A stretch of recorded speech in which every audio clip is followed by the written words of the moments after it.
welcome back sa aking channel. This is Chris Ana ng Taalo Skisho at nakatira pa rin yung book ko rito. So ngayong araw meron naman tayong bagong papanoorin video galing sa ABS-CBN. So ito yung full trailer ng pinakabago nilang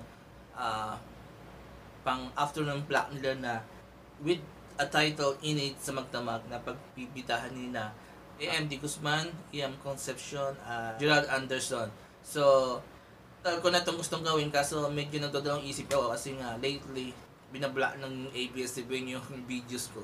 So medyo nakalanganin ako. So saka this is my first time since the last time na I made a reaction video on any videos of ABS-CBN. Actually ang last ko yung tawag dito Christmas Station ID. So yun. So until now wala pa ako bago. So this is my very first video reaction for any ABS-CBN trailer videos. So with no further ado, let's watch the video and later I'll be giving my reaction and opinion on the full trailer of Init sa Magdamag. So let's go!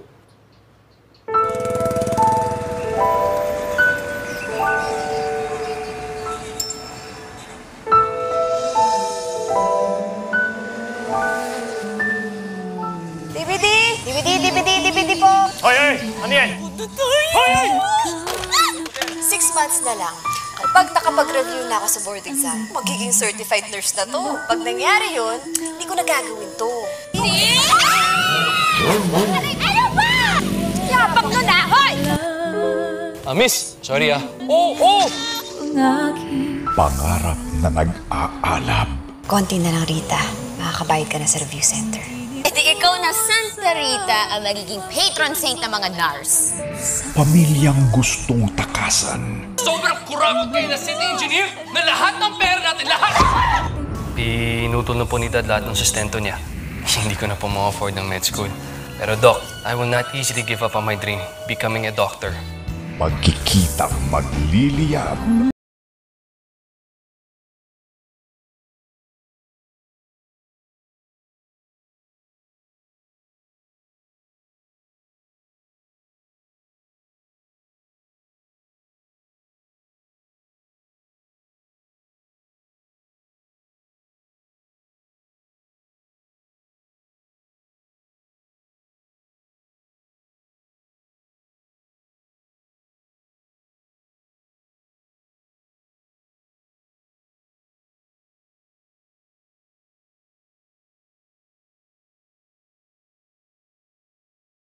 Tataguan ang pangalan mo ng mga pera ni Mayor.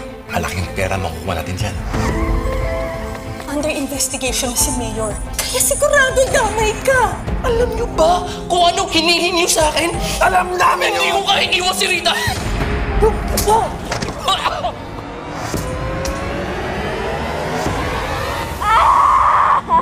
Pero magbabago ang lahat dahil sa isa pang pag-ibig. Apin, sakit na kita. Hindi okay sa akin yung ginagawa mo. Alam mo, the more na tinatanggihan mo ako, the more na naggugustuhan kita. Bakit ba parang na-obsess ka dun sa nurse na yun? Ito na naman ba yung side mo na pinanggigigilan mo pag hindi ikaw yung ginugusto? Wag ako. Damage na ako.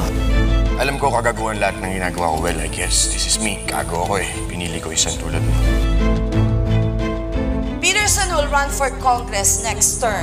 Women, parties, alcohol. Ito ba daw ang ihahalal ng mga tao sa Kongreso?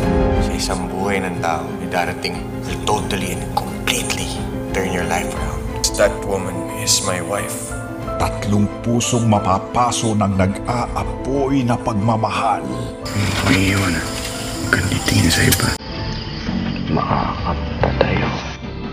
Gerald Anderson, Iam Concepcion, J.M. de Guzman. Doc Salcedo, Peterson Alvarez. Hi, Doc. Nice to meet you. Summer 2021 will be the hottest ever.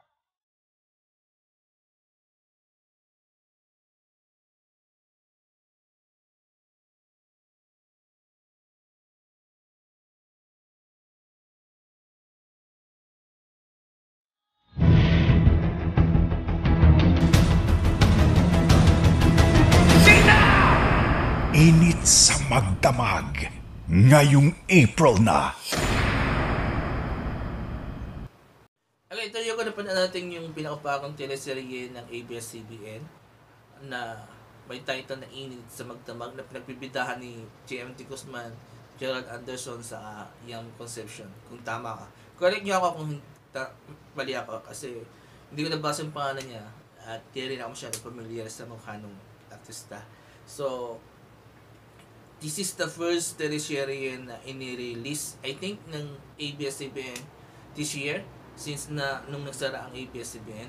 And I think probably ito yung magiging kapalit ng teleserye ng Nina Isa sa Judy na may title na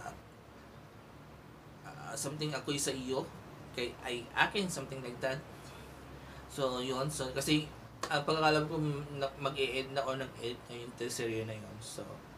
So ito yung I'm sure na magiging kapalit niya at mukhang matindi itong kapalit kasi kung yung pinalitan, yung papalitan is heavy drama. This one heavy drama na naman and plus may action kasi nga makikita mo natin ito, may konting action sa story and well always maganda rin naman yung mga storyline, yung mga teleserye ng ABS-CBN and happy to see na may fresh na teleserye ang ABS-CBN kasi nga alam natin na yung isang teleserye nila sa prime time na I don't know kung bakit until now ayaw nilang patayin yung serye na yun. Masyadong gasgas na yung story na ako, meaning ko, nung mga unang season yun, first season, pinapanood ko yun. Pero nung successive years na niya, hindi ko na pinanood kasi nga, ang storyline paikot-ikot na lang siya. So, I'm sure magagalit kayo sa comment ko na to, pero hindi na to yung panahon ng soap opera na ganun kahaba. So, maganda yung mga short, maiksi lang na teleserye at iba. So, yun. So, I'm hoping and I'm looking forward for this teleserye na maging maganda ang resulta at tangkilikin ng mga fans, ng kapamilya fans, na kahit medyo nagkalat-kalat yung mga stasyon nila kasi nga, merong A2C, merong TV5 sila. So, well, makatulong sana na mapanood ng mga kapamilya fans itong teleserye na ito ni JM, Gerald, diba? So, and I hope hindi rin sana makapekto dun sa yung issue ni Gerald sa Julia dito sa teleserye at supportan pa rin ng mga kapamilya fans itong teleserye na ito kasi nga, like I've said, mukhang maganda, mukhang talagang mapapalaban na naman sa ratings, diba? So, yun. There you go. So,